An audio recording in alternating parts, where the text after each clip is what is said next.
اما بعد فاعوذ باللہ من الشیطان الرجیم بسم اللہ الرحمن الرحیم وَلَقَدْ أَخَذْنَا آلَ فِرْعَوْنَ بِالسِّنِينَ وَنَقْصٍ مِّنَ الثَّمَرَاتِ لَعَلَّهُمْ يَذَّكَّرُونَ صدق اللہ العظیم۔ آگے بڑھنے سے پہلے دو باتوں کی وضاحت ہو جائے۔ ایک تو تصحیح کرنی ہے مجھے اس بات کی کہ حضرت موسیٰ علیہ السلام جب نبوت سے سرفراز ہو کر مصر واپس آئے ہیں تو اس وقت جو بادشاہ تھا فرعون، وہ اصل میں اس بادشاہ کا بیٹا تھا جس بادشاہ کے زمانے میں کہ یہ بچے کی حیثیت سے دریائے نیل سے باہر نکالے گئے تھے اور جس کی گود میں گویا کہ پلے تھے۔ وہ فرعون بھی ابھی زندہ تھا، بوڑھا ہو چکا تھا، لیکن اس کے حضرت موسیٰ علیہ السلام کے محل میں آنے تک تو کوئی اولاد نہیں ہوئی تھی۔ بعد میں اسے بھی اللہ نے ایک بیٹا دیا اور اب وہ بیٹا جوان تھا، اور وہ بیٹا جو ہے حضرت موسیٰ علیہ السلام کے ساتھ محل میں پلا بڑھا تھا، بالکل ایسے جیسے بھائی ہوتے ہیں۔ تو اس کے دل میں بھی محبت بہت تھی، گویا کہ حضرت موسیٰ کی حیثیت بڑے بھائی کی تھی، اور اس فرعون کی جس کو اب اس باپ نے تخت سے دستبردار ہو کر اپنا زندہ ہونے کے باوجود سارے امور سلطنت جو ہے تفویض کر دیے تھے اپنے اس بیٹے کو، اس کے دل میں بھی محبت تھی اور اس نے بھی قتل کرنے سے گریز کیا۔ دوسری بات جو آخری آیت تھی 15ویں رکوع کی، یہ ہمارے لیے خاص طور پر لمحہ فکریہ ہے مسلمانان پاکستان کے لیے کہ ہم نے بھی تحریک پاکستان جو چلائی تو ہندوؤں کے غلبے کے خوف سے کہ اگر ہندوستان ایک وحدت کی حیثیت سے آزاد ہوا اور جو جدید دنیا کا جمہوری اصول ہے ون مین ون ووٹ، تو ہندو جو ہے اتنے غالب ہو جائیں گے کہ ہمیں دبا لیں گے، ہمیں ایکسپلائٹ کریں گے، ہماری تہذیب، تمدن، دین، مذہب، عقیدہ، زبان، ہر چیز کو برباد کریں گے۔ تو اللہ تعالیٰ نے ہمیں اس تحریک پاکستان میں جو بھی ہم نے کوشش کی اس میں کامیابی دی، اور بالکل یہی الفاظ وَيَسْتَخْلِفَكُمْ فِي الْأَرْضِ، اور تمہیں زمین میں طاقت عطا کرے، قوت عطا کرے، حکومت عطا کرے، فَيَنْظُرَ كَيْفَ تَعْمَلُونَ، پھر وہ دیکھے گا تم کرتے کیا ہو، تمہاری روش کیا رہتی ہے، تم پھر کیا طرز عمل اختیار کرتے ہو، تم واقعتاً اللہ کے بندے بنتے ہو اور اللہ ہی کی حکومت قائم کرتے ہو، یا یہ ہلدی کی گانٹھ جو تمہیں مل جائے تو اس کو لے کر تم پنساری بن کر بیٹھ رہتے ہو اور اپنی حکومت اور اپنی مرضی اور اپنی خواہشات کے مطابق وہ نظام وہاں کا چلاتے ہو۔ وَلَقَدْ أَخَذْنَا آلَ فِرْعَوْنَ، اور وہی قانون جو کہ سورہ انعام میں بھی آیا تھا، سورہ اعراف میں بھی، جب حضرت موسیٰ علیہ السلام آل فرعون کی طرف آئے تو اب یہ جو رد و قدح وہاں شروع ہوئی، تو اس دوران میں اللہ تعالیٰ نے قوم فرعون کے اوپر بہت سے چھوٹے چھوٹے عذاب بھیجنے شروع کیے تاکہ وہ ہوش میں آئیں، جاگیں۔ وَلَقَدْ أَخَذْنَا آلَ فِرْعَوْنَ، اور ہم نے پکڑا فرعون والوں کو بِالسِّنِينَ، بار بار قحط آ رہے ہیں، وَنَقْصٍ مِّنَ الثَّمَرَاتِ، اور فصلوں کی تباہی سے، لَعَلَّهُمْ يَذَّكَّرُونَ، شاید کہ وہ نصیحت پکڑے۔ فَإِذَا جَاءَتْهُمُ الْحَسَنَةُ، جب بھی کبھی درمیان میں حالات بہتر ہو جاتے تھے، اچھی صورتحال ہوتی تھی، قَالُوا لَنَا هَٰذِهِ، وہ کہتے تھے یہ تو ہمارے لیے ہے ہی، ہماری محنت کا، ہماری پلاننگ کا، ہماری مساعی کا، ہماری جدوجہد کا ثمرہ ہے۔ وَإِن تُصِبْهُمْ سَيِّئَةٌ، اور جب انہیں کوئی تکلیف آتی تھی، یطیروا بموسیٰ ومن معہ، تو اسے سمجھتے تھے کہ یہ موسیٰ اور اس کے ساتھیوں کی نحوست کی وجہ سے ہے۔ الا انما طائرهم عند اللہ، آگاہ ہو جاؤ کہ ان کی نحوست، ان کی شوبی قسمت جو ہے وہ اللہ کے ہاتھ میں ہے۔ ولکن اکثرهم لا يعلمون، لیکن ان کی اکثریت علم نہیں رکھتی، سمجھتے نہیں۔ وقالوا مهما تأتنا به من آیۃ لتسحرنا بها، اور وہ کہتے تھے بہت ہی چیلنجنگ انداز میں کہ اے موسیٰ، یہ تم اپنے جادو کے زور سے ہمارے اوپر جو جو چیزیں لا رہے ہو، جو مصیبتیں لا رہے ہو تاکہ تم ہم پر جادو کرو،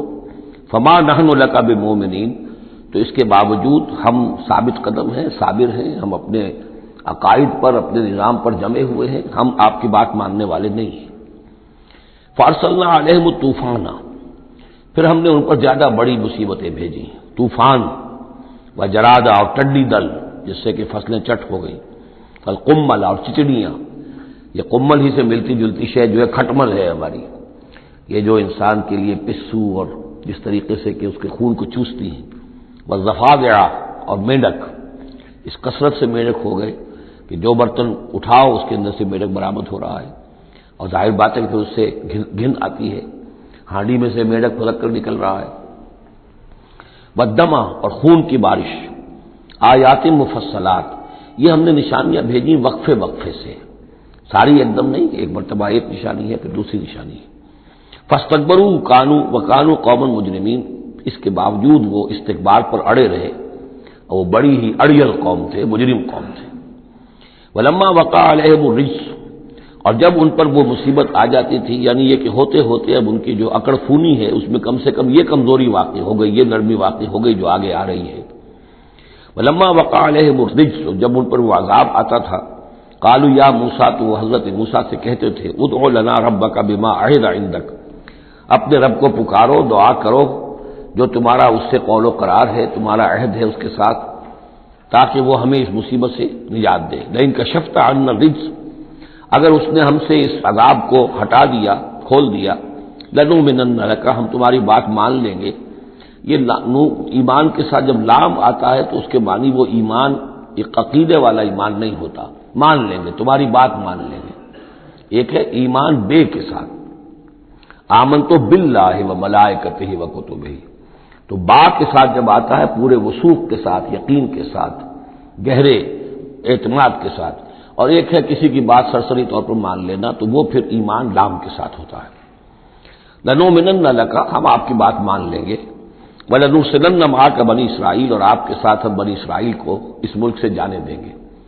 اصل میں وہ کیوں نہیں جانے دینا چاہتے تھے؟ اس لیے کہ ان کے لیے وہ بڑی ہی چیپ لیبر تھی، ان کے غلاموں کی حیثیت تھی، اور بڑے بڑے بھاری کام ان سے کرواتے تھے۔ احرام مصر کی تعبیر میں نہ معلوم کتنے اسرائیلیوں کی ہڈیاں جو ہے وہ دفن ہیں، بڑی بڑی چٹانیں جو ہیں وہ جب اوپر کھینچی جاتی تھی، اگر کوئی گرتی تھی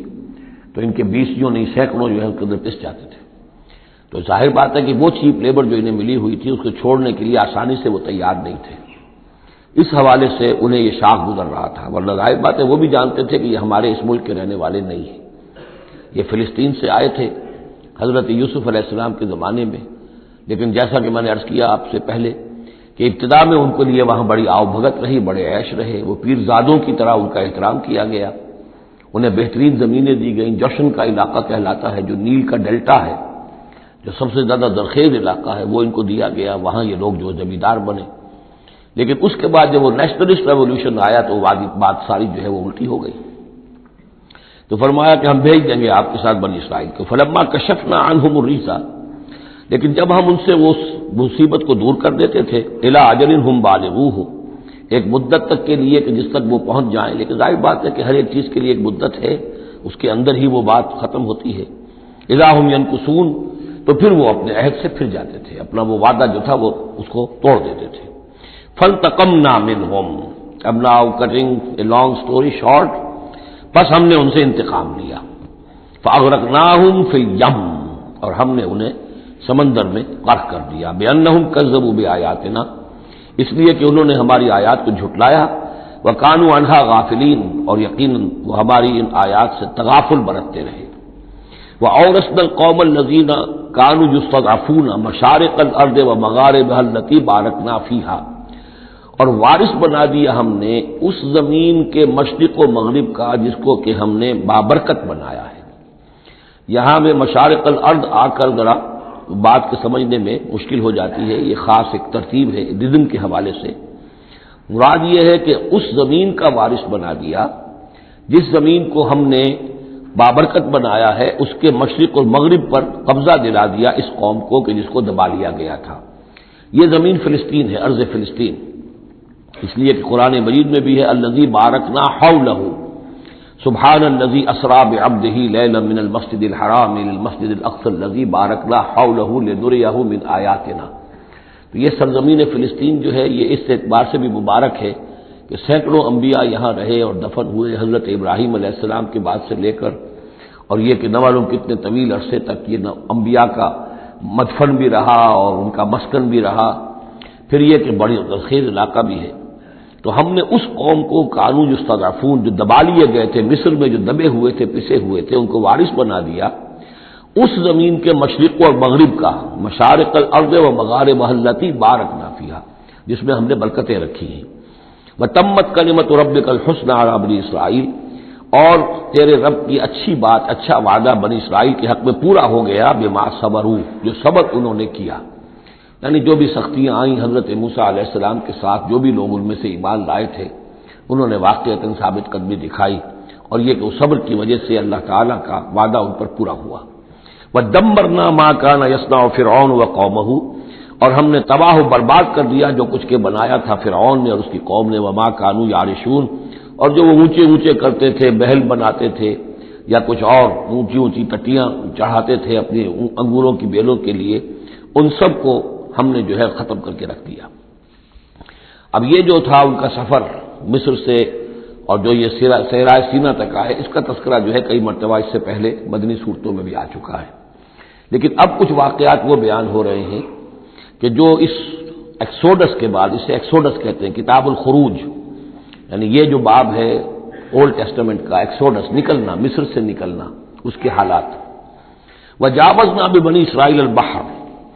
اور پار اتار دیا ہم نے بنی اسرائیل کو سمندر کے یا دریا کے، فَأَتَوْا عَلَىٰ قَوْمٍ، تو ان کا گزر ہوا، پہنچے وہ ایک ایسی قوم پر، یعکفون علی اصنام لہم، جو اعتکاف کرتے تھے اپنے اپنے بتوں کا۔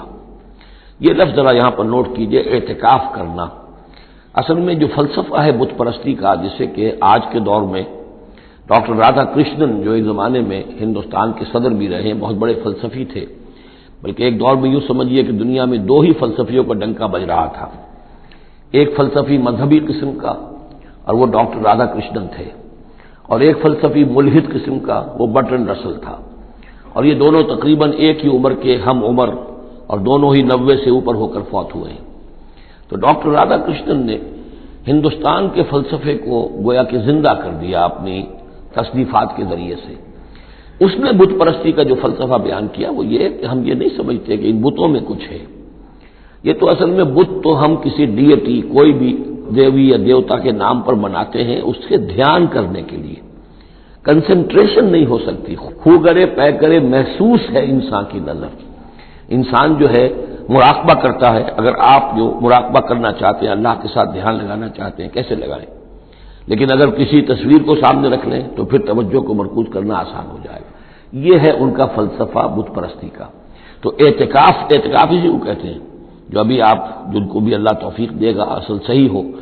کہ سال میں یہ 10 دن آدمی نکال لے کہ اپنی توجہات کو ہر چیز سے، دنیاوی معاملات سے، ان سے ہٹا کر اور اللہ تعالیٰ کی ذات پر وہ مرکوز کرے، ذکر پر، توجہ پر اور دعا پر، مناجات پر، یہ اعتکاف ہے۔ تو انہوں نے بت اپنے بنائے ہوئے تھے اور ان بتوں کا اعتکاف کرتے تھے۔ قالوا یا موسیٰ اجعل لنا الہا کما لہم آلہہ، انہوں نے کہا کہ اے موسیٰ ہمارے لیے بھی کوئی الہ بنا دو، معبود بنا دو، کوئی ایسی نشانی ہو جس کو کہ ہم ذریعہ بنائیں، اس کے اوپر اعتکاف کریں، گیان دھیان کا مرکز اس کو بنا لیں۔ قال انکم قوم تجہلون، حضرت موسیٰ نے فرمایا کہ تم جہل کا ارتکاب کر رہے ہو، کیا بات کہہ رہے ہو؟ ان ہؤلاء متبر ما هم فیہ، یہ لوگ جس چیز میں ہیں یہ تو ہلاک ہونے والے ہیں، برباد ہونے والے ہیں۔ وباطل ما كانوا يعملون، اور جو کچھ یہ کر رہے ہیں وہ سب باطل ہے، اس کی کوئی حقیقت نہیں ہے۔ قال غیر اللہ ابغیکم الہا، حضرت موسیٰ نے فرمایا کہ کیا میں اللہ کے سوا تمہارے لیے کوئی الہ تلاش کروں؟ وهو فضلکم علی العالمین، اور اس نے تو تمہیں فضیلت دی ہے تمام جہان والوں پر۔ وَإِذْ أَنْجَيْنَاكُمْ مِنْ آلِ فِرْعَوْنَ، اور ذرا یاد کرو جبکہ ہم نے تمہیں نجات دی آل فرعون سے۔ یسومونکم سوء العذاب، یہ الفاظ جو کہ تم سورہ بقرہ میں بھی آئے ہیں اور اس کے بعد بھی آئے ہیں۔ یسومونکم سوء العذاب، وہ تمہیں مبتلا کیے ہوئے تھے بدترین عذاب میں۔ یقتلون ابناءکم ویستحیون نساءکم، وہ قتل کر ڈالتے تھے تمہارے بیٹوں کو اور زندہ رکھتے تھے تمہاری بیٹیوں کو۔ وفی ذالکم بلاء من ربکم عظیم، اور یقیناً اس میں تمہاری رب کی طرف سے بہت بڑی آزمائش تھی۔ وَوَعَدْنَا مُوسَىٰ 30 لَيْلَةً، اور ہم نے بلایا موسیٰ کو 30 راتوں کے لیے، عام طور پر دن رات، لیکن یہ کہ عربی میں جو محاورہ ہے وہ رات کا ذکر کرتے ہیں۔ 30 راتوں کے لیے وَأَتْمَمْنَاهَا بِعَشْرٍ، روایات سے معلوم ہوتا ہے کہ اولین جو تھی طلبی وہ 30 رات کے لیے ہوئی تھی، لیکن اس میں جو چلہ تھا جو حضرت موسیٰ علیہ السلام کو کاٹنا تھا، اس میں روزہ بھی تھا مسلسل 30 دن کا، تو اس میں یہ ہے کہ کسی وقت ان سے ضبط نہیں ہو سکا اور مسواک کر لی تھی، وہ جو روزے کی وجہ سے منہ کے اندر ایک طرح کی بو پیدا ہو جاتی ہے، اس کو برداشت نہ کر سکے، تو اس کی پاداش میں، اب یہ روایات ہیں، میں نہیں کہہ سکتا کہ کس حد تک ان میں صحت ہے، فَأَتْمَمْنَاهَا بِعَشْرٍ، تو مکمل کر دیا ہم نے اس مدت کو 10 دن سے، اور فَتَمَّ مِيقَاتُ رَبِّهِ 40 لَيْلَةً، تو وقت مدت پوری ہو گئی اس کے رب کی، یعنی 40 راتیں۔ یہیں سے ہمارے ہاں تصوف میں اہل صوفیہ نے 40 کا یہ چلہ کشی، 40 دن 40 رات کا چلہ کاٹنا، یہ جو ہے نکالا ہے۔ وقال موسیٰ لأخیہ ہارون، اور کہا موسیٰ نے اپنے بھائی ہارون سے علیہ السلام، اخلفنی فی قومی، آپ میری نیابت کیجئے میری قوم میں جا رہا ہوں، مجھے اللہ تعالیٰ نے طلب فرمایا کوہ طور پر، واصلح، اور دیکھیے اصلاح کرتے رہیے، ولا تتبع سبیل المفسدین، اور فساد مچانے والوں کے راستے کی پیروی نہ کیجیے گا۔ ولما جاء موسیٰ لمیقاتنا، اور جب موسیٰ پہنچے ہمارے وقت مقرر پر، وکلمہ ربہ،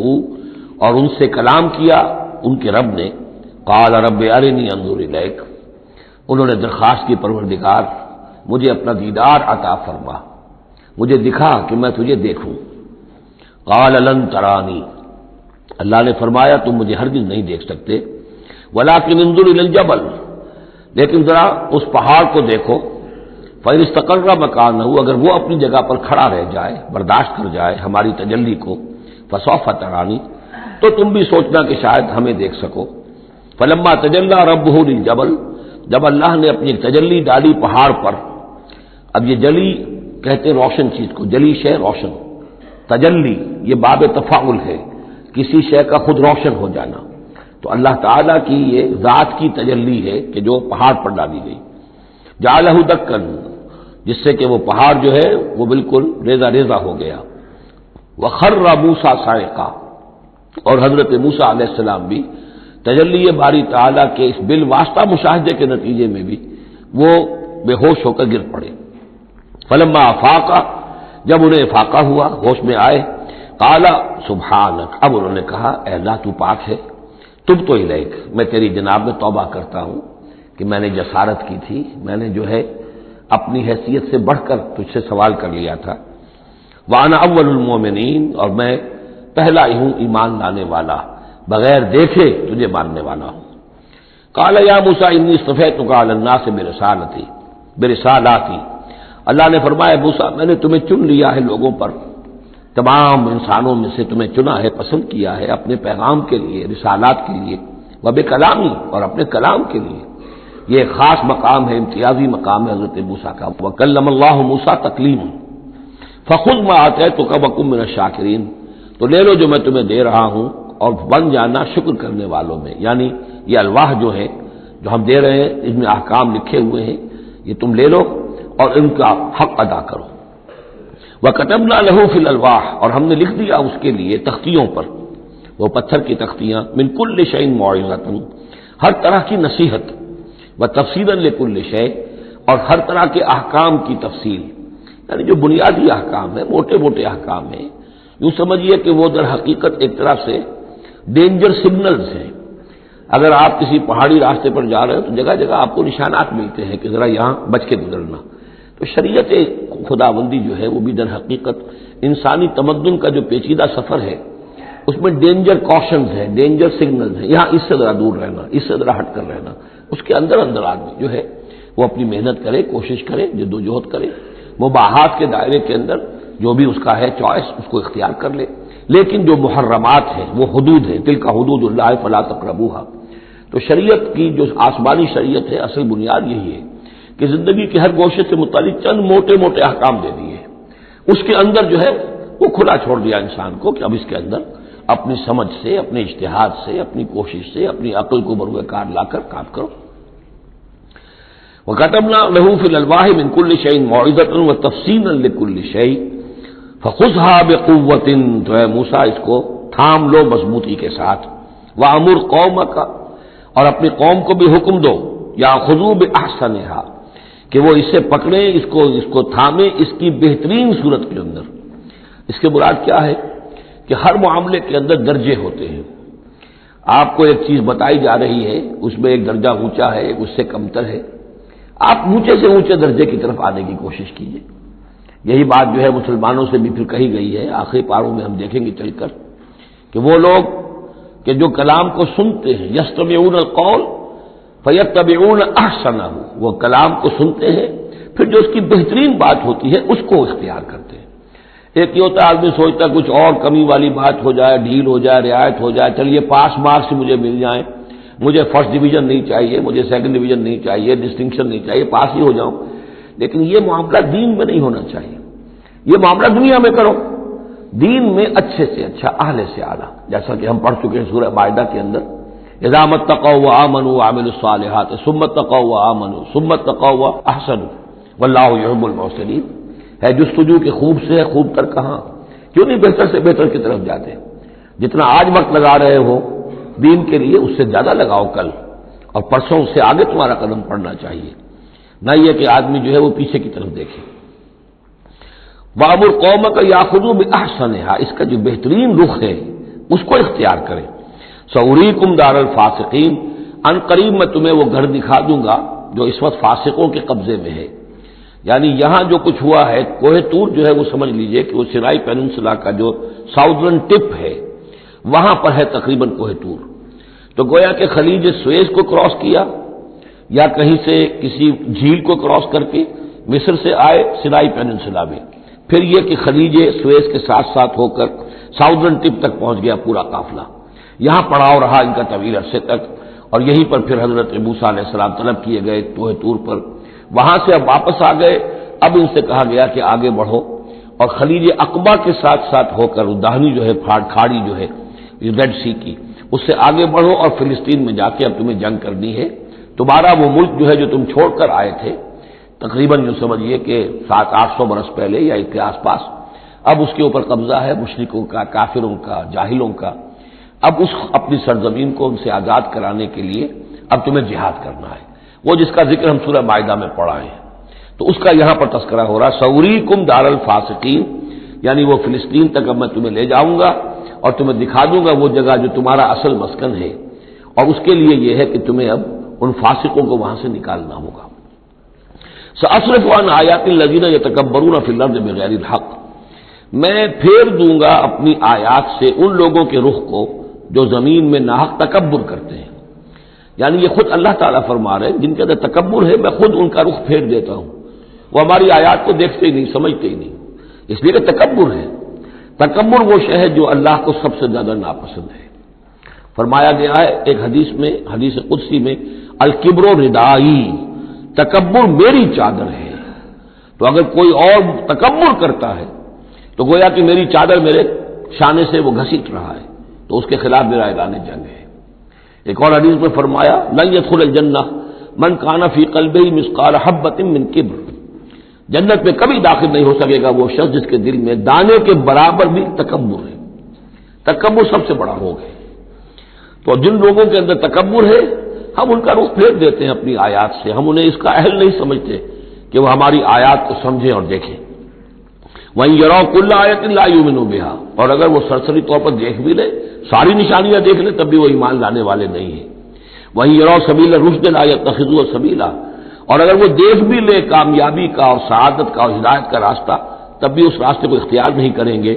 وَإِن يَرَوْا سَبِيلَ الْغَيِّ يَتَّخِذُوهُ سَبِيلًا، اور جب بھی ان کے سامنے آئے گا کجی کا راستہ، ٹیڑھ کا راستہ، گمراہی کا راستہ، اسے وہ اختیار کریں گے. یعنی یہ ساری چیزیں ان کی کس وجہ سے ہیں کہ ان کے دلوں میں تکبر ہے.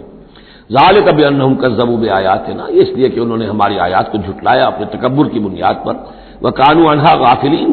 اور اس سے تغافل برتتے رہے. والذین کذبوا بآیاتنا ولقاء الآخرۃ، اور جو لوگ بھی جھٹلائیں گے ہماری آیات کو اور آخرت کی ملاقات کو، حبطت اعمالہم، ان کے سارے اعمال حبط ہو جائیں گے. اپنی جگہ وہ بڑی نیکیاں کما رہے ہوں، جیسے کہ قریش مکہ تھے، ہم کعبے کی خادم ہیں، کعبے کی خدمت کر رہے ہیں، کعبے کو صاف رکھتے ہیں، حاجیوں کو دودھ پلاتے ہیں، پانی پلاتے ہیں،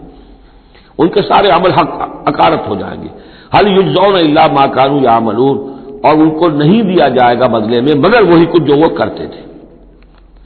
واتخذ قوم موسیٰ من بعدہ من حلیہم عجلا جسدا لہ خوار، اور بنا لیا موسیٰ کی قوم نے ان کے بعد. حضرت موسیٰ علیہ السلام جب چلے گئے کوہ طور پر تو پیچھے یہ ایک فتنہ اٹھا ہے سامری. یہ سامری جو ہے اس نے فتنہ اٹھایا، اور جو کچھ ان لوگوں کے پاس، اسرائیلیوں کے پاس، جو ان قبطیوں کے زیورات بہت سے رکھے ہوئے تھے امانتاً، وہ بھی جانتے تھے کہ یہ قوم، یہ چونکہ ابراہیم کی نسل میں سے ہیں تو یہ امانت دار ہیں، جب یہ وہاں سے چلے تو وہ سارے جو ہیں وہ زیورات بھی وہ لے کر آ گئے تھے اپنے دشمنوں کے، ان زیورات کو لے کر اس نے گلایا، آگ میں تمایا، گلایا، اور اس سے ایک بچڑے کی شکل بنائی، اور کچھ ایسی کاریگری رکھی کہ اس میں سے ہوا جب گزرتی تھی ایسے سوراخ رکھ دیے کہ اس میں سے ایسی آواز آتی تھی جیسے کہ بچڑا جو ہے وہ بول رہا ہے، اور اس نے کہا یہ ہے تمہارا خدا۔ یہ موسیٰ تو بھول گیا، موسیٰ کو مغالطہ ہو گیا، وہ کہاں گیا ہے، کس خدا سے ملنے گیا، خدا تو یہ ہے۔ اور اس میں بھی ایک اور بات دوسری جگہ پر آ جائے گی، یہاں تو نہیں ہے، کہ حضرت موسیٰ علیہ السلام اصل میں اپنے اشتیاق اور محبت اور شوق اور جذبے کی وجہ سے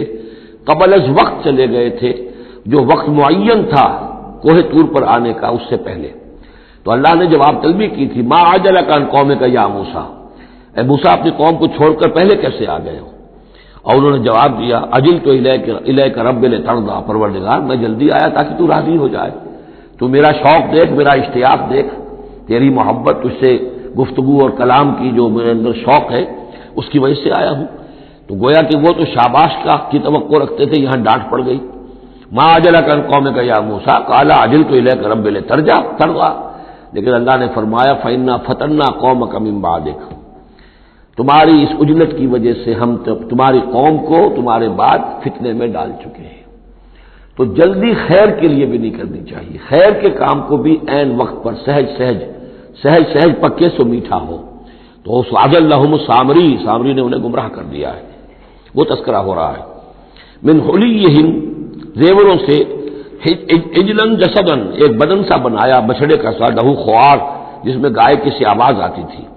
الم یروا انہ لا یکلمہم، کیا انہوں نے یہ نہیں غور کیا کہ وہ نہ ان سے بات کر سکتا ہے، وہ گدھے کسی یا گھوڑے کسی یا بچڑے کسی آواز سے تو کوئی بات نہیں بنتی، ولا یہدیہم سبیلا، نہ انہیں وہ کوئی راستہ بتا سکتا ہے۔ اتخذوہ وکانوا ظالمین، انہوں نے اسی کی عبادت شروع کر دی، اسے معبود بنا لیا، اور وہ تھے بہت ظالم۔ ولما سقط فی ایدیہم ورأوا انہم قد ضلوا، اور جب ان کے ہاتھوں کے طوطے اڑ گئے، پچھتاوا ہوا، یعنی ان میں سے بھی گویا کہ 3 حصوں میں قوم تقسیم ہو گئی۔ ایک قوم، بڑا حصہ قوم کا وہ رہا جو اس گناہ میں شریک نہیں ہوا، ایک حصہ وہ تھا کہ جو کچھ دیر کے لیے شریک رہا لیکن فوراً ہوش میں آ گیا بعد میں، تیسرا حصہ وہ تھا جو حضرت موسیٰ علیہ السلام کی واپسی تک اس پر اڑا رہا، جازم رہا۔ تو یہاں اس درمیانی طبقے کا ذکر ہو رہا ہے، ولما سقط فی ایدیہم ورأوا انہم ضلوا، جب ان کے ہاتھوں کے طوطے اڑ گئے، ان کے پچھتاوا طاری ہوا، اور انہوں نے سوچا ہم تو گمراہ ہو گئے، ہم کیا کر بیٹھے۔ قالوا لئن لم یرحمنا ربنا، انہوں نے کہا کہ اگر ہمارے رب نے ہم پر رحم نہ فرمایا، ویغفر لنا، اور اگر ہمیں بخش نہ دیا، لنکونن من الخاسرین، تو ہم تو ہو جائیں گے بہت خسارے والوں میں سے۔ ولما رجع موسیٰ الی قومہ غضبان اسفا، تو جب موسیٰ لوٹے اپنی قوم کے پاس غضبان اسفا، غضبان یہ فعلان کے وزن پر،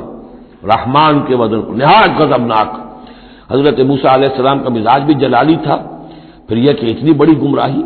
اور یہ اللہ تعالیٰ نے کوہ طور ہی پر بتا دیا تھا کہ تمہاری قوم پیچھے فتنے میں پڑ چکی ہے اور وہ گمراہ ہو چکی ہے۔ فإنا فتنا قومک من بعدک وأضلہ السامری، تو وہاں سے آئے ہی ہیں تو غضبناک تھے، غضبان آصفا، نہایت افسوس میں بھی اور سخت غضبناک۔ قال بئس ما خلفتمونی من بعدی، یہ خطاب حضرت ہارون سے بھی ہو سکتا ہے اور اپنی پوری قوم سے بھی ہو سکتا ہے۔ بری ہے میری نیابت جو تم نے کی ہے میرے بعد،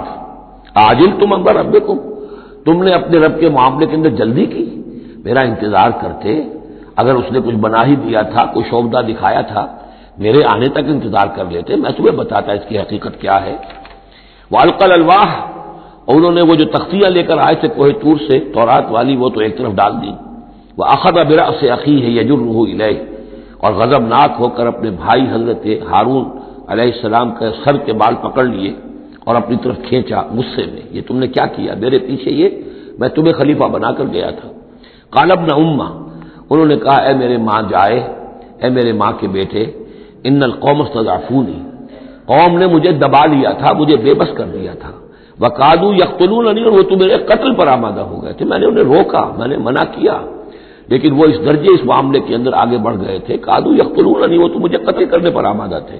فلا تشمت بی الاعداء، تو دیکھیں اب مجھ پر آپ دشمنوں کو ہنسنے کا موقع نہ دیں۔ ایک تو آپ کے پیچھے انہوں نے مجھے دبایا، میری توہین کی، مجھے قتل کرنے تک پر آمادہ ہو گئے، اب وہ دیکھیں گے کہ موسیٰ بھی آئے ہیں تو میرے بال آپ پکڑ کر کھینچ رہے ہیں اور میری توہین کر رہے ہیں، تو اس پر تو دشمن اور ہنسے گا۔ فلا تشمت بی الاعداء، شماتت اعداء یہ ہمارے ہاں پھر اردو زبان میں محاورہ ہے، ولا تجعلنی مع القوم الظالمین، اور مجھے ان ظالموں کے ساتھ نہ کر دیجئے، میں ان کے ساتھ نہیں ہوں، نہ میں نے ان کے ساتھ اتفاق کیا ہے، میں روکتا رہا، منع کرتا رہا۔ قال رب اغفر لی ولاخی، اب حضرت موسیٰ نے دعا کی اللہ سے، پروردگار بخش دے مجھے بھی اور میرے بھائی کو بھی، وادخلنا فی رحمتک، اور ہمیں داخل فرما اپنی رحمت میں، وانت ارحم الراحمین، اور یقیناً تو ہے تمام رحم کرنے والوں میں سب سے بڑھ کر رحم فرمانے والا۔ ان الذین اتخذوا العجل سینالهم غضب من ربهم، اب یہ فیصلہ انہوں نے دیا، یقیناً جن لوگوں نے اس بچڑے کو اپنا معبود بنایا، ان قریب ان پر آئے گا غضب ان کے رب کی طرف سے، گویا کہ قتل مرتد کی سزا جس کا ذکر ہم سورہ بقرہ میں پڑھ چکے ہیں۔ وذلۃ فی الحیات الدنیا، دنیا میں ذلت بھی آئے گی، وکذالک نجزی المفترین، اور اسی طریقے سے بہتان باندھنے والوں کو، جھوٹ گھڑنے والوں کو ہم جزا دیتے ہیں۔ والذین عملوا السیئات ثم تابوا من بعدها وآمنوا، البتہ جن لوگوں نے کچھ دیر کے لیے یہ غلط کام کیا تھا لیکن پھر وہ توبہ کر لی انہوں نے، من بعدها اس کے بعد، وآمنوا اور ایمان لے آئے، ان ربک من بعدها لغفور الرحیم، تو یقیناً اس کے بعد آپ کا رب جو ہے غفور الرحیم ہے۔ جن سے عارضی طور پر یہ بات ہو گئی تھی پھر انہوں نے توبہ کر لی، ان کے لیے تو مغفرت ہے، اللہ تعالیٰ معاف فرمائے گا، غفور الرحیم ہے۔ البتہ جو اب تک اس پر اڑے رہے ہیں ان کے لیے یہ حد جاری کی جائے گی۔ یہ بالکل ایسے ہی جیسے سورہ مائدہ میں ہم نے پڑھا ہے محاربے والی آیت میں، کہ اگر کوئی ڈاکو ہے، راہزن ہے، کوئی ملک کے اندر فساد مچا رہے ہیں، تو اگر اس سے پہلے کہ تم ان پر قابو پاؤ اگر وہ توبہ کر لے تو پھر ان کے لیے معاملہ اور ہوگا، پھر ان کے ساتھ نرمی بھی ہو سکتی ہے، معاف بھی کیا جا سکتا ہے، لیکن اگر قابو پا لو تو پھر ان کی سزا بہت سخت ہے، لیکن قابو پانے سے پہلے توبہ کر لے تو ان کے لیے نرمی۔ اسی طرح یہاں معاملہ ہے۔ وَلَمَّا سَكَتَ عَنْ مُوسَى الْغَضَبُ، جب موسیٰ کا غصہ کو ٹھنڈا پڑا،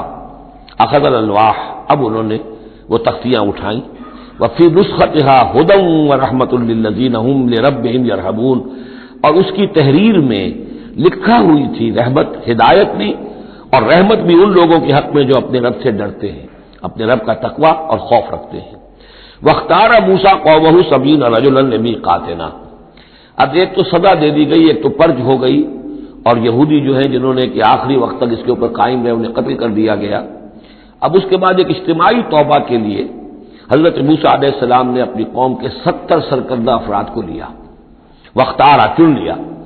اختار موسیٰ قومہ 70 رجلا لمیقاتنا، اللہ تعالیٰ ہی نے طلب فرمایا ہے، ہمارے وقت مقررہ کے لیے چن لیے موسیٰ نے اپنی قوم میں سے 70 سرکردہ افراد۔ فلما اخذتهم الرجفۃ، جب وہ آئے ہیں کوہ طور پر یا اس کے قریب تو ان کے اوپر کپ کپی طاری ہو گئی یا زلزلے نے آ پکڑا، یعنی وہ ایک سخت ترین جو ہے ان کے لیے پھر خوفناک صورت پیدا کر دی گئی۔ قال رب، حضرت موسیٰ نے عرض کیا پروردگار، لو شئت اہلکتہم من قبل وایایا،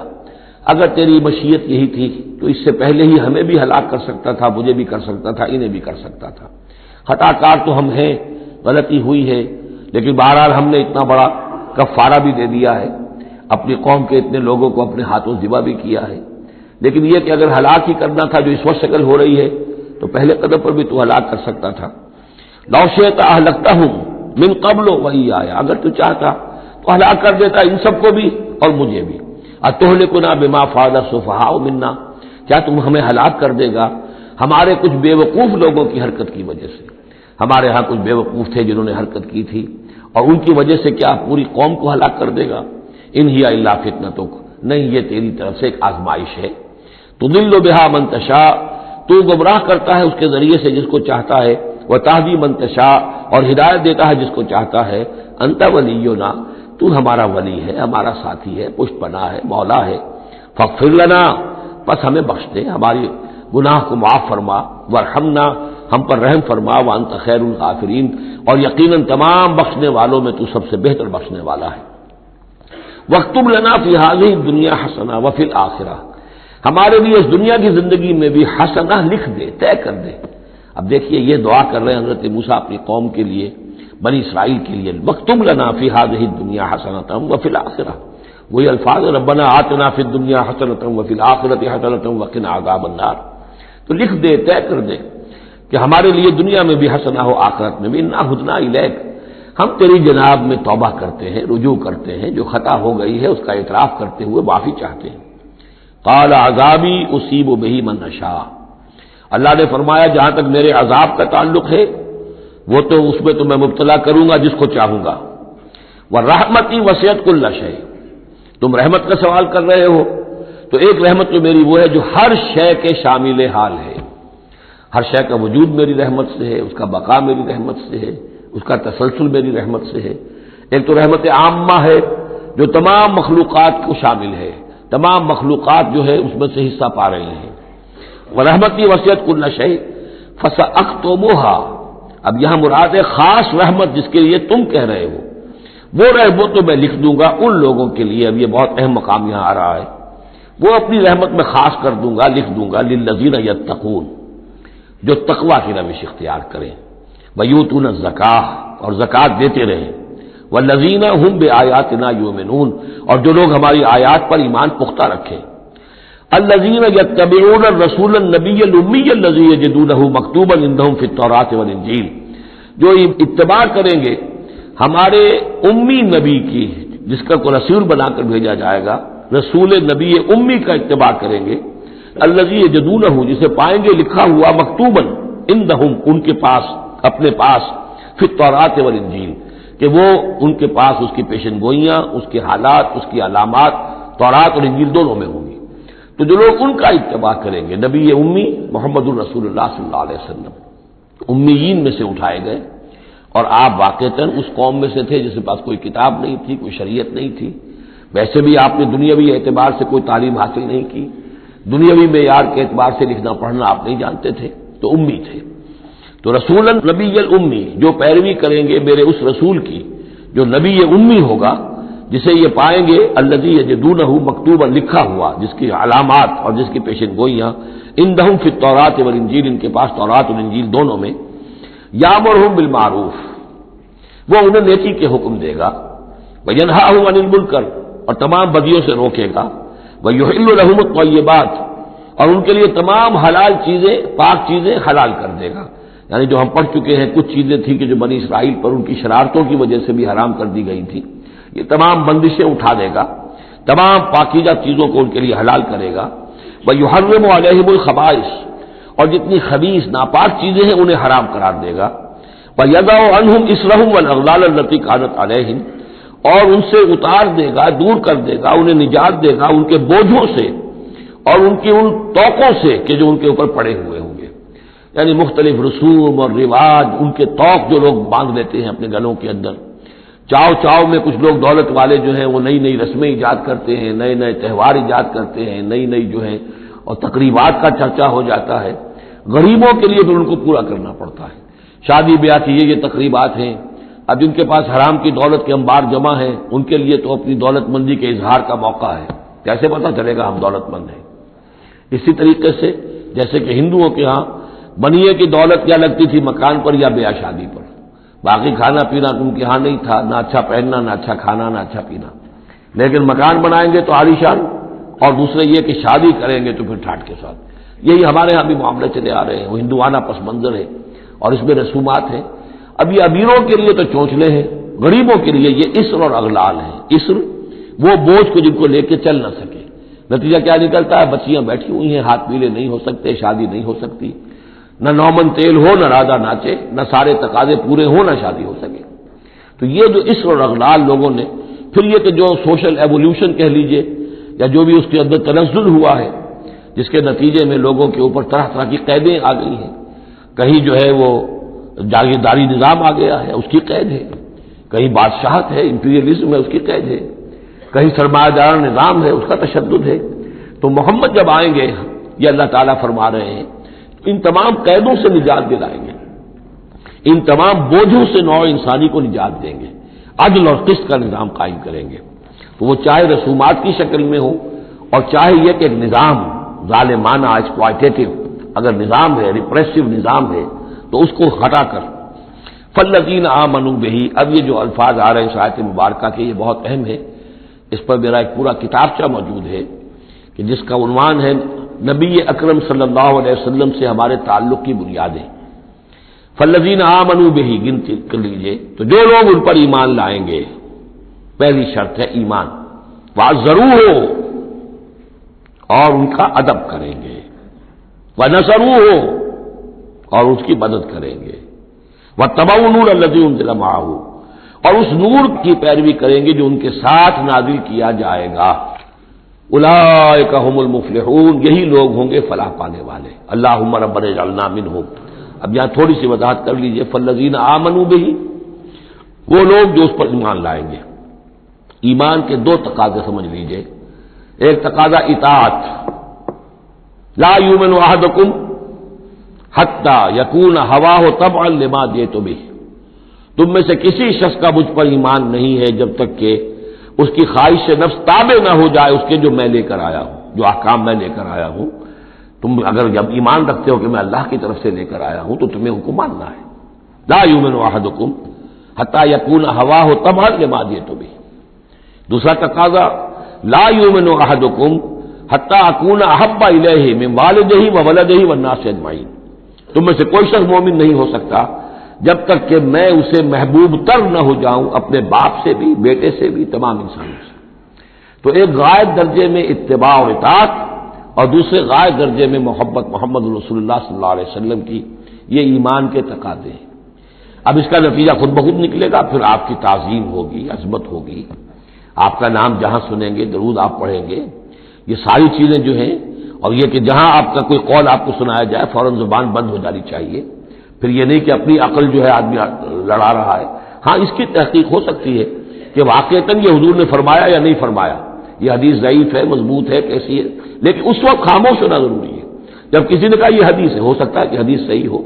اور حضور کی طرف اس کی نسبت جو ہے وہ صحیح ہو، مضبوط ہو، لہذا فوری طور پر اپنی زبان بند کر دینا یہ ادب کا تقاضا ہے۔ تو آج ضرور ہو وہ نصرو ہو، اور مدد کرے۔ مدد کس کام میں؟ حضور نے ذاتی تو اپنی کوئی امپائر بلڈ نہیں کی، نہ آپ نے اپنے لیے کوئی جاگیر بنائی، نہ کوئی جائیداد بنائی، کس کام کے لیے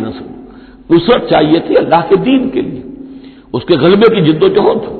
اس کے لیے بھیجے گئے محمد صلی اللہ علیہ وسلم، هو الذی ارسل رسولہ بالہدی ودین الحق لیظہرہ علی الدین کلہ، اور اس کے لیے پکار ہے من انصاری اللہ، یہ میرا فرض منصبی ہے،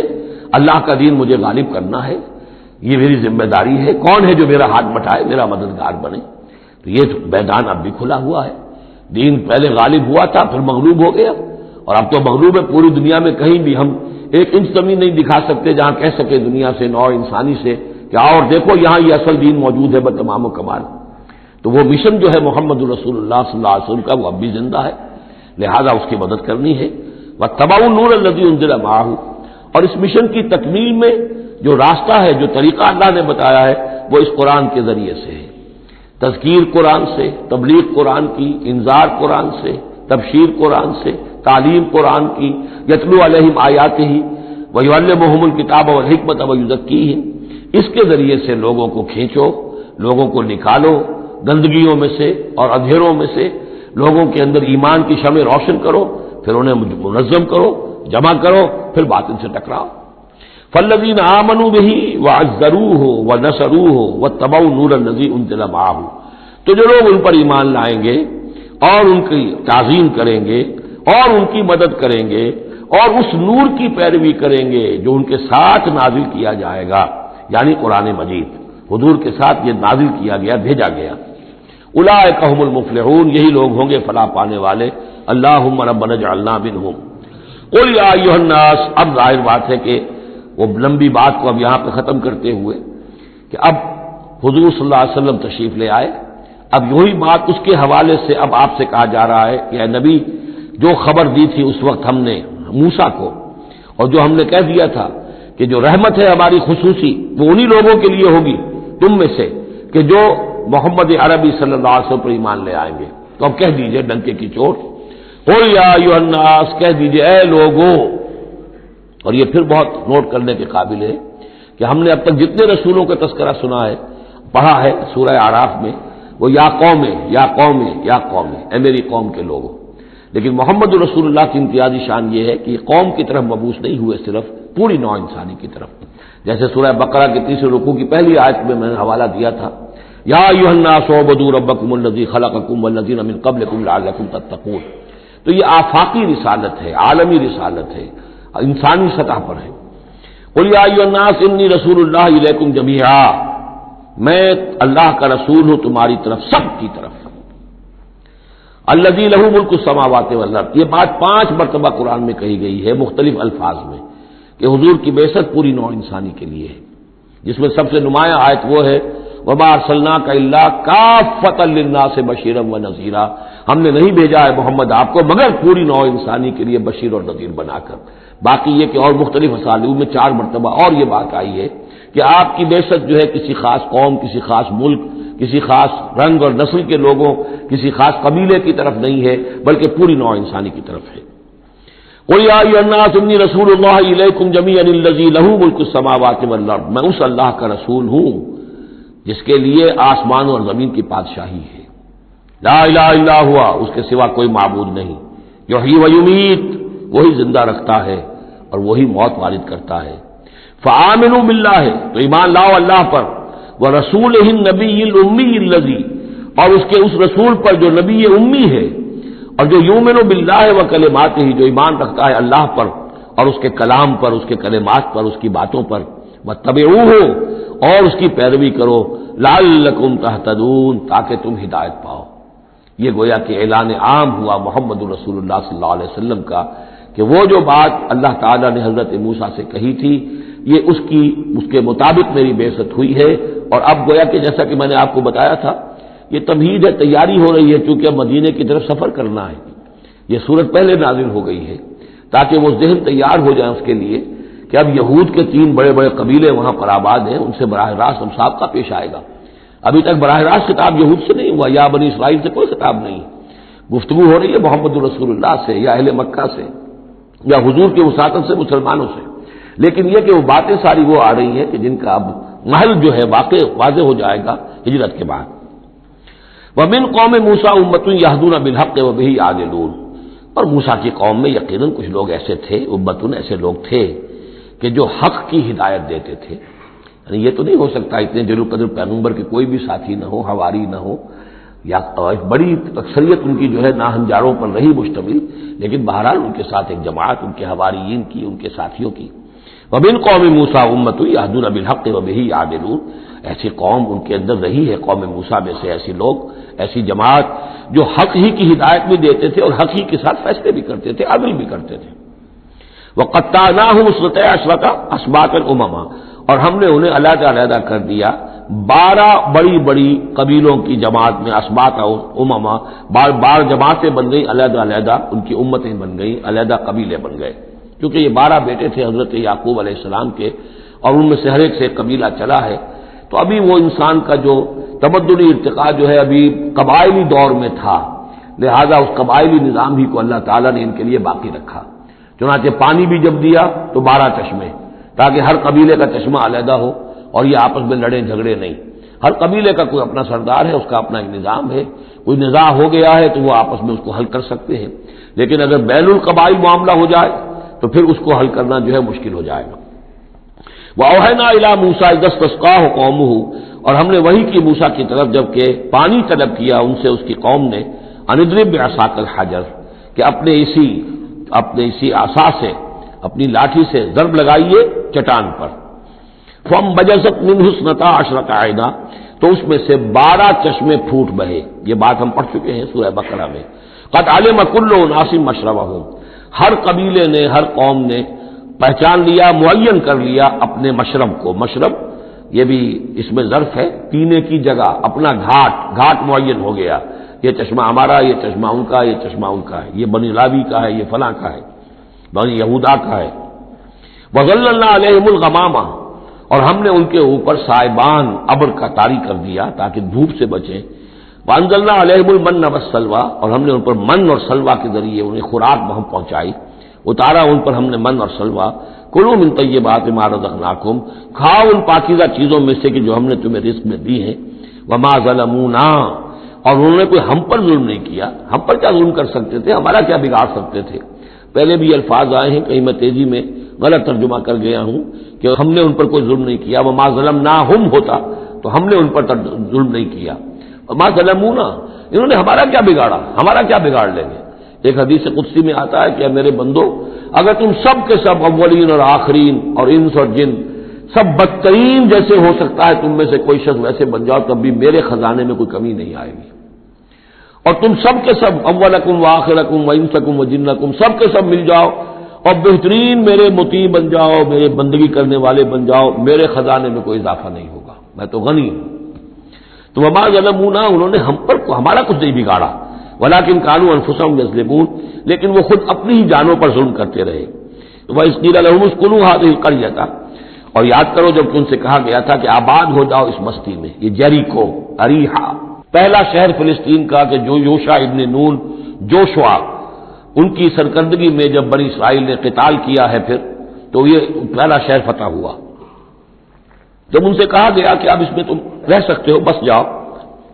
وَكُلُوا مِنْهَا حَيْثُ شِئْتُمْ، اور اس میں سے جو بھی چاہو جہاں سے بھی چاہو تم کھاؤ، وَقُولُوا حِطَّةٌ، اور دیکھو استغفار کرتے رہو، کہتے رہو اے اللہ ہمارے گناہ جھاڑ دے، ہماری کوتاہیاں، ہماری جو بھی کوئی کمیاں رہ گئی ہیں ان کو پورا کر دے، وَادْخُلُوا الْبَابَ سُجَّدًا، اور جب داخل ہو شہر کے دروازے میں تو سر جھکا کر داخل ہو، تمہاری گردنیں اکڑی ہوئی نہ ہو، نغفر لکم خطیئاتکم، ہم تمہاری جو بھی خطائیں ہیں وہ بخش دیں گے، جو بھی غلطیاں ہوئی ہیں فروغ گزاشتیں ہوئی ہیں ان سب سے درگزر فرمائیں گے، سنزید المحسنین، اور نہ صرف یہ کہ وہ خطائیں معاف کر دیں گے، جو ان میں سے محسن ہوں گے تم میں سے انہیں تو اب اور دیں گے، ان کے درجات بلند کریں گے، ان کو اور اونچے سے اونچے مراتب عطا کریں گے۔ فبدل الذین ظلموا منہم قولا غیر الذی قیل لہم، تو بدل دیا ان میں سے جو ظالم تھے، گناہ گار تھے، ایک ایسی بات کو کہ جو ان سے کہی گئی تھی اس کی بجائے، یعنی وہ کہا گیا تھا حطۃ حطۃ حنطۃ حنطۃ، ہمیں گیہوں چاہیے گیہوں چاہیے، فارسلنا علیہم رجزا من السماء، تو ان پر ہم نے آسمان سے ایک عذاب بھیج دیا، جن لوگوں نے وہ غلط حرکت کی تھی ان پر پلیگ آئی اور وہ سب کے سب ہلاک ہو گئے، بما کانوا یظلمون، بسبب ان کے اس ظلم کے جو انہوں نے اپنے آپ پر کیا تھا۔ واسألہم عن القریۃ التی کانت حاضرۃ البحر، اور ذرا ان سے سوال کیجئے اس بستی کے بارے میں کہ جو ساحل سمندر پر تھی، حاضرۃ البحر، سمندر کے کنارے پر تھی، یہ اب اصحاب سبت کا واقعہ آ رہا ہے۔ اس یادونا، اور عام طور پر خیال یہ کہ جو ایلات کی بندرگاہ ہے یہاں پر یہ واقعہ ہوا تھا، اب بھی وہ ایلات کی بندرگاہ ہے، 1967 میں جو جنگ ہوئی تھی عرب اور اسرائیل جنگ، اس میں اصل میں اسی ایلات کی بندرگاہ کا گھیراؤ کر لیا تھا صدر ناصر صاحب نے، بلاکیڈ آف دی ایلات پورٹ، اور اس کے نتیجے میں پھر بڑا زبردست جو ہے حملہ کیا اچانک جو ہے اسرائیل نے، اور یہ کہ صحرائے سینا بھی مصر سے ہتھیا لیا تھا، گولان ہائٹس جو ہے وہ سیریا سے اس نے فتح کر لیے، اور پورا مغربی کنارہ جو اردن کا جو ہے اتنا بڑا علاقہ، زرخیز ترین علاقہ جو ہے فلسطین کا، وہ اردن سے اس نے ہتھیا لیا تھا، جس میں سے صرف سینائی پیننسلا بھی واپس کیا گیا ہے، اور یہ جو مغربی کنارے پر ان کی کوئی ایک آٹونومس سی چھوٹی سی ریاست قائم کرنے کی کوششیں ہو رہی ہیں، باقی یہ کہ گولان ہائٹس پر ابھی کوئی معاملہ نہیں ہوا۔ تو وہیں پر اسی ایلات بندرگاہ پر یہ واقعہ ہوا ہے، وہیں پر یہ کوئی قوم مچھیروں کی آباد تھی۔ واسألہم عن القریۃ التی کانت حاضرۃ البحر، وہ سمندر کے کنارے آباد تھی، اذ یعدون فی السبت، جبکہ وہ سبت کے قانون میں حد سے تجاوز کرنے لگے، اذ تأتیہم حیتانہم یوم سبتہم شرعا، جبکہ آتی تھیں ان کی مچھلیاں ان کے پاس یوم سبتہم، جس دن کہ ان کا سبت ہوتا تھا، شرعا، شرع جیسے کہ نیزہ کو چلاتا ہے، یعنی یہ کہ کبھی اگر آپ نے کماڑی میں کھڑے ہو کر دیکھا ہو تو کبھی کبھی ایسا ہوتا ہے کہ کوئی مچھلی جو ہے وہ چھلانگ مار کے اوپر آتی ہے پھر اندر چلی جاتی ہے۔ اب ظاہر بات ہے کہ یہ اٹکیلیاں کرتی تھی مچھلیاں، اللہ تعالیٰ نے سکس سینس دے رکھی ہے، حیوانات کو بھی ہے، انہیں پتہ چل گیا تھا ہفتے کا ایک دن ایسا ہے کہ ہمیں کوئی ہاتھ نہیں لگاتا، اب وہ آ رہی ہیں، اٹکیلیاں کر رہی ہیں، چھلانگیں لگا رہی ہیں، یہ کھڑے ہوئے ہاتھ بندھے ہوئے ہیں، اس لیے کہ سبت ہے، ہفتے کا دن ہے، پکڑ تو نہیں سکتے، تو شرعاً آتے تھے جیسے نیزے چل رہے ہوں، وہ یوم لا یثبتون لا یاتیہم، جس دن سبت نہیں ہوتا تھا یعنی باقی 6 دن وہ دور کہیں گہرے پانی میں چلی جاتی تھی، اور گہرے پانی میں جا کے مچھلیوں کا پکڑنا جو ہے اس وقت تک تو انسان کے پاس آلات نہیں تھے۔ کذالک نبلوہم بما کانوا یفسقون، اس طرح ہم نے انہیں آزمایا تھا، ایک بڑی آزمائش میں ڈال دیا کہ دیکھیں یہ کتنے ثابت قدم رہتے ہیں، شریعت کے حکم پر قائم رہتے ہیں اور فاقہ برداشت کر لیتے ہیں، یا یہ کہ شریعت کے ساتھ کوئی استہزاء کرتے ہیں، تمسخر کرتے ہیں۔ وَإِذْ قَالَتْ أُمَّةٌ مِّنْهُمْ، یہاں بھی نوٹ کر لیجئے کہ جیسے وہاں معاملہ ہوا، تین حصوں میں یہ قوم تقسیم ہو گئی۔ ایک حصہ وہ تھا کہ جس نے اس گناہ میں حصہ نہیں لیا اور وہ منع بھی کرتا رہا کہ مت کرو، دیکھو نہیں منکر کا فریضہ سر انجام دیتا رہا، یہ اللہ تعالیٰ کا۔ وہ کرتے کیا تھے؟ ہفتے کے روز گئے، گڑھے کھودے اور سمندر کا پانی اس میں لے آئے ساحل کے ساتھ گڑھے کھود کر، تو اس کے ساتھ مچھلیاں بھی آ گئیں، واپسی کا راستہ کر دیا بند، مچھلی کو ہاتھ نہیں لگایا، ہفتے کو اتوار کو جا کے مچھلی پکڑ لی، تو فائدہ کیا ہوا؟ اصل میں ہفتے کا قانون تو یہ تھا کہ ہفتے کا دن تم لگاؤ اللہ کی یاد میں، ذکر میں، عبادت میں، تورات پڑھو، پڑھاؤ، سیکھو، سکھاؤ۔ 6 دن تم کام کرو دنیا کا، اپنی معاش کا، 7واں دن تم فارغ رکھو اللہ کے لیے، دین کے لیے۔ لیکن جب وہ گڑھے کھودنے میں دن صرف ہو گیا تو چاہے مچھلی پکڑی یا نہیں پکڑی، تو جو اصل روح تھی اس حکم کی وہ تو ختم ہو گئی۔ تو یہ ہے کہ جس میں انہوں نے استہزاء کیا، گویا کہ شریعت کا مذاق اڑایا۔ اب ایک تو وہ تھے کہ جنہوں نے نہ تو اس جرم میں حصہ لیا اور وہ منع بھی کرتے رہے، ایک وہ تھے کہ جو حصہ تو نہیں لیا جرم میں لیکن منع نہیں کرتے تھے، خاموش رہتے تھے، تیسرے وہ تھے کہ جو جرم کے اندر باقاعدہ جری ہو کر وہ حصہ لے رہے تھے۔ تو اب جو لوگ منع کر رہے تھے ان سے انہوں نے کہا جو منع نہیں کر رہے تھے، جو خود بھی نہیں کر رہے تھے لیکن منع بھی نہیں کر رہے تھے۔ اذ قالت امۃ، جب کہا اس درمیانی طبقے نے، منہم ان میں سے، لم تعظون قوما اللہ مہلکہم، کیوں واعظ کر رہے ہو ان لوگوں کو، کیوں اپنے آپ کو ہلکان کرتے ہو کہہ کہ تم اور نہی عن المنکر کا فریضہ سر انجام دے دے کے تھک گئے ہو، یہ قوم اب ماننے والی نہیں ہے، اللہ اس کو ہلاک کر کے رہے گا۔ لما تعظون قوما اللہ مہلکہم او معذبہم عذابا شدیدا، یا انہیں پھر عذاب دے گا بہت سخت عذاب۔ قالوا، اب یہ جواب کن کی طرف سے ہے؟ جو خود بھی بچے ہوئے تھے گناہ سے، روک بھی رہے تھے اپنی امکانی حد تک کہ خدا کے لیے باز آ جاؤ، یہ شریعت کا استہزاء نہ کرو، مذاق نہ اڑاؤ۔ قالوا معذرۃ الی ربکم، انہوں نے کہا کم سے کم اپنے رب کے ہاں ہم عذر تو پیش کر سکیں گے کہ اے پروردگار، ہم آخری وقت تک انہیں روکتے رہے، ہم نہیں عن المنکر کا فرض سر انجام دیتے رہے، ہم نے اپنی بات نہیں چھوڑی، ہم نہ صرف یہ کہ اس گناہ سے خود بچے رہے بلکہ ان گناہ گاروں کو بھی روکتے رہے۔ وَلَعَلَّهُمْ يَتَّقُونَ، اور یہ اس سے بھی زیادہ اہم ہے، اور کیا پتہ ہو سکتا ہے ان میں تقویٰ پیدا ہو جائے۔ کیسے آپ کہہ سکتے کسی ایک بندے کی سمجھ میں آ جائے، کوئی ایک شخص تائب ہو جائے؟ تو جیسا کہ حضور کی حدیث ہے، حضرت علی سے خطاب کر کے آپ نے فرمایا، لا یہدی اللہ بک رجلا واحدا خیر لک من حمر النعم، اگر اللہ تمہارے ذریعے سے علی ایک شخص کو بھی ہدایت دے دے تو یہ تمہارے لیے سرخ اونٹوں سے بڑھ کر دولت ہے۔ تو اگر ایک بھی بچ جائے، لعلہم یتقون، فلما نسوا ما ذکروا بہ، تو پھر جب انہوں نے نظر انداز کر دیا اس نصیحت کو جو انہیں کی جا رہی تھی، یعنی لگے رہے اپنے اس جرم کے اندر، انجینا الذین ینہون عن السوء،